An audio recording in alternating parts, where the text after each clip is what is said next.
श्री वृंदावन बिहारी लाल की जय। श्री किशोरी रमण भगवान की जय। श्री रमण बिहारी लाल की जय। कृष्णाय वासुदेवाय हरये परमात्मने प्रणतक्लेशनाशाय गोविंदाय नमो नमः। परमहर्ष का विषय आज हम आप सब बैठ करके यह दिव्य चर्चा कर रहे हैं। श्राद्ध पक्ष में हम लोग श्राद्ध क्यों मनाते हैं और श्राद्ध क्यों आवश्यक है। अनेक शास्त्रों में, अनेक पुराणों में इसका प्रमाण दिया है कि श्राद्ध क्यों मनाना चाहिए। श्राद्ध मनाने से क्या लाभ है। हमारे सनातन धर्म में ऋषि महर्षि मनीषियों ने संपूर्ण शोध करके, निरीक्षण करके और देवी देवताओं के आज्ञानुसार पितृलोक का निर्माण किया ब्रह्मा के द्वारा। और वो पितृलोक जो वहाँ पितृलोक रहते हैं, जिनके मोक्ष नहीं हो पाता है, तो उनके लिए एक पितृलोक बनाया गया है। तो श्राद्ध पक्ष में यह श्राद्ध पक्ष 16 दिन के होते हैं।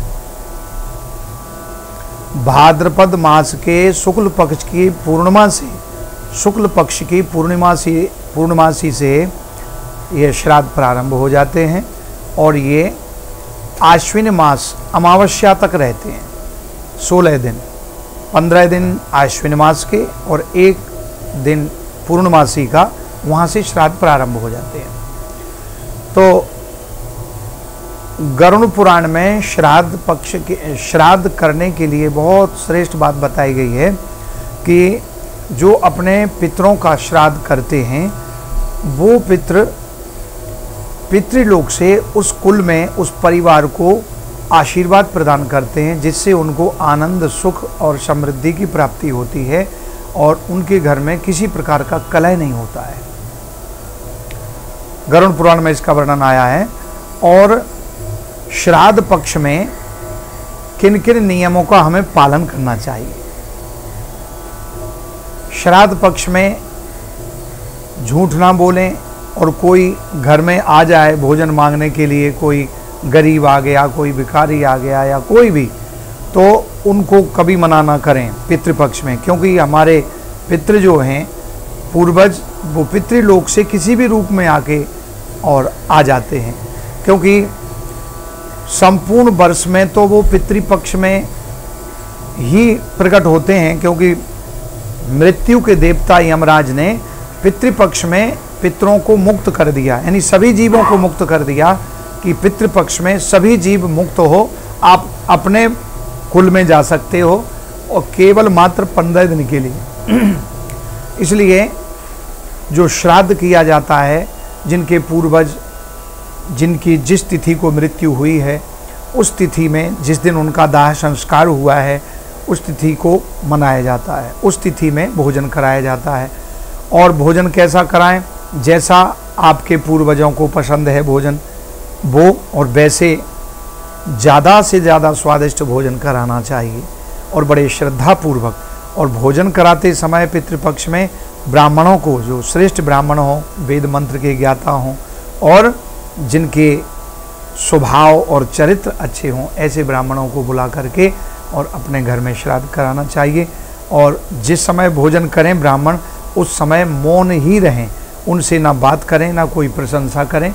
क्योंकि जितना ब्राह्मण मौन होकर भोजन प्रसाद पाएंगे श्राद्ध में, उतना ही देवता, अत्यंत पितृदेवता प्रसन्न होंगे और उसको स्वीकार करेंगे। इसलिए मौन होकर के रहें। और दूसरा नियम ये है पितृपक्ष में कि झूठ ना बोलें और किसी को गाली ना दें, और अपने नियम से सुबह 4 बजे उठें, उठ करके पितरों को जल दें। और पितरों को जल देते समय या तो चांदी का पात्र हो, चांदी का पात्र हो तो अत्यंत सुंदर होता है, अत्यंत लाभकारी है। यदि वो नहीं है तो तांबे का हो या पीतल का हो। स्टील का या लोहे के पात्र में कभी तर्पण नहीं किया जाता। पितरों को जल नहीं दिया जाता है, क्योंकि पितृ देवता होते हैं, इसलिए ये नियम अत्यंत आवश्यक है। दूसरा, अपने ब्रह्मचर्य व्रत से रहें 15 दिन तक। 16 दिन पितृपक्ष में ब्रह्मचर्य व्रत से रहें और गुरु मंत्र का जप करें और अपने पितरों के नाम से तर्पण करें। और जब तर्पण करें तो तिल अवश्य मिलाएं उसमें। गंगा जल और तिल मिलाने से जो तिल काले तिल होते हैं उससे सुख ऐश्वर्य प्राप्त होता है और जो पितृ देवता हैं वो अत्यंत प्रसन्न होते हैं और वो यम पासों से और पितृ लोक से भी मुक्त होकर के भगवान के धाम को पहुंचते हैं। इसलिए ये महर्षि बहुत बड़े सिद्ध उच्च कोटि के संत हुए हैं। महर्षि सुमंत ने पितृपक्ष के बारे में बताया है कि जिस कुल में जो पितरों का श्राद्ध कराया जाता है, उस श्राद्ध के समय में रजस्वला स्त्री हो तो वो बिल्कुल उस दिन श्राद्ध ना करें, और यदि उसी दिन उनकी तिथि आ रही है तो वो रसोई में ना जाएं या उस समय घर को छोड़ दें, कहीं दूसरे स्थान में रहें उस दिन के लिए जब तक शुद्धि ना हो। क्योंकि उस समय यदि मासिक धर्म से माताएं बहनें हो रही हैं और ऐसी स्थिति में यदि श्राद्ध कराएंगे तो पितृदेवता रुष्ट हो जाएंगे और ब्रह्मा, विष्णु, इंद्र, अग्नि, 10 दिक्पाल रुष्ट हो जाते हैं और रुष्ट होने से उस घर में सुख शांति नहीं रहती और लक्ष्मी वहाँ से चली जाती हैं। इसलिए मासिक धर्म के समय में माताएं बहनें रसोई में कभी ना जाएं और खास करके विशेष पितृपक्ष में तो बहुत ही सावधानी रखें, क्योंकि ये पितृपक्ष वर्ष में एक बार आता है। यदि ऐसी स्थिति आती है तो उसमें आप सावधानी बरतें, शुद्धता बरतें। घर में कुंवारी कन्याएं हों या और भी देवरानी जेठानी हों या बहन हो तो उनसे भोजन इत्यादि बनाएं और वो खुद उस दिन जिस दिन श्राद्ध हो उस दिन घर से कहीं दूर रहें या उधर से अलग रहें। तो ऐसा करने से, शुद्धता से श्राद्ध करने से पितृदेवता अत्यंत प्रसन्न होते हैं। वैसे बद्रिका वन में और गया जी में पिंडदान होता है और भालका तीर्थ में भी पिंडदान होते हैं, जगन्नाथपुरी में भी होते हैं। तो वहाँ पिंडदान करने से भी पितरों को अत्यंत शांति मिलती है और उनका मोक्ष होता है और पितृलोक से मोक्ष होने के बाद भगवान के धाम को पहुँच जाते हैं। गरुड़ पुराण के बाद में विष्णु पुराण में वर्णन किया है महर्षि वेदव्यास जी ने कि विष्णु पुराण में बताया है कि जो नियम पूर्वक श्रद्धा पूर्वक श्राद्ध कराते हैं, श्रेष्ठ ब्राह्मणों को भोजन कराते हैं, क्योंकि ब्राह्मण का मुख जो है वेदों में बताया है कि साक्षात भगवान का ही रूप बताया है। ब्राह्मणोस्य मुखमाशीत बाहुराजन्य कृता उरु तदस्या पदभ्यागुं शूद्रो अजायता।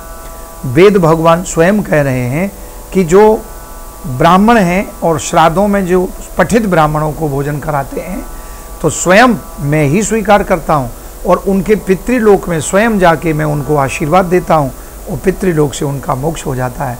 तो पितृ जब रूठ जाते हैं तो इनकी पहचान क्या है कि हमारे पितृ रूठे हुए हैं।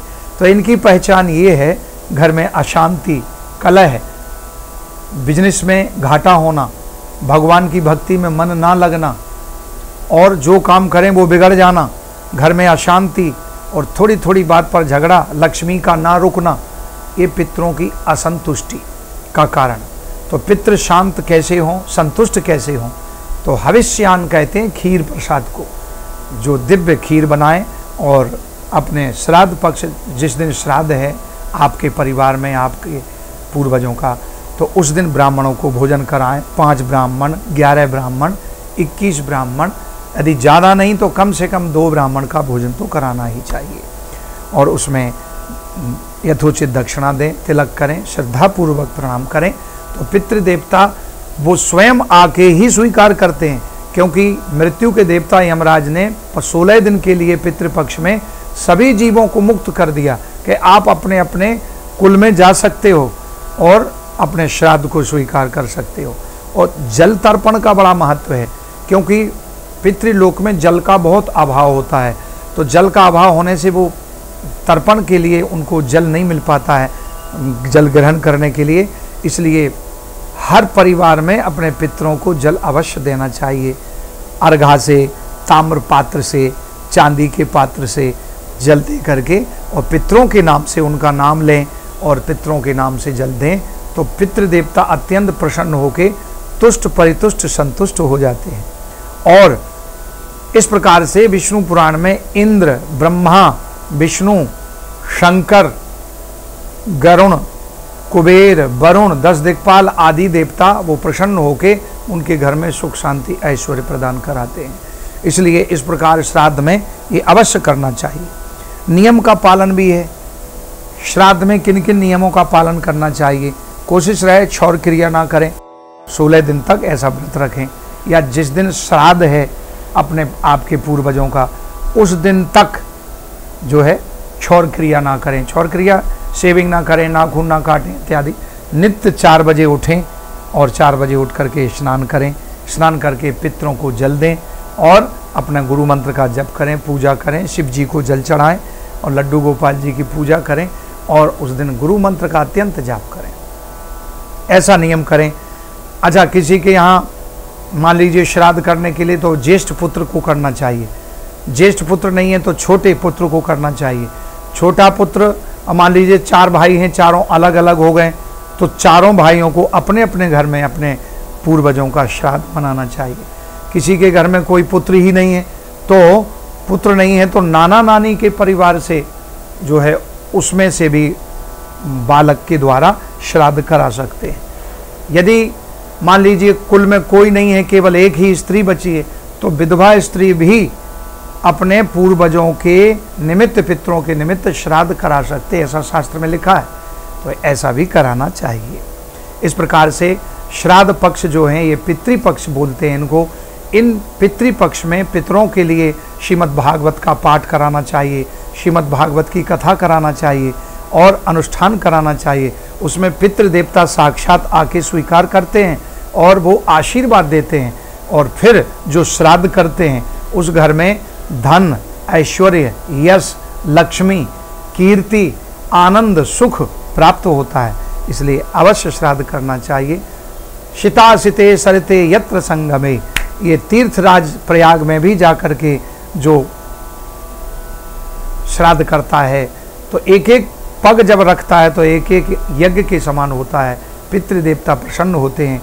गंगा में स्नान करना चाहिए, यमुना जी में स्नान करना चाहिए, गोदावरी में स्नान करना चाहिए और कावेरी में स्नान करके पितरों के नाम से जल देना चाहिए। वो साक्षात स्वीकार करते हैं और आशीर्वाद देते हैं। श्री राम ने त्रेता के अंत में भगवान श्री राम ने अपने पितरों को श्राद्ध कराए। पितरों के लिए पितृलोक से आशीर्वाद दिया है राजा दशरथ जी ने और उनके आदि सभी पूर्वजों ने कि धन्य हो राम, अब हम सब का मोक्ष हो गया। अब हम पितृलोक से मोक्ष धाम को जा रहे हैं, जहाँ साक्षात भगवान विष्णु का लोक है, जहाँ संपूर्ण सुख ऐश्वर्य हैं।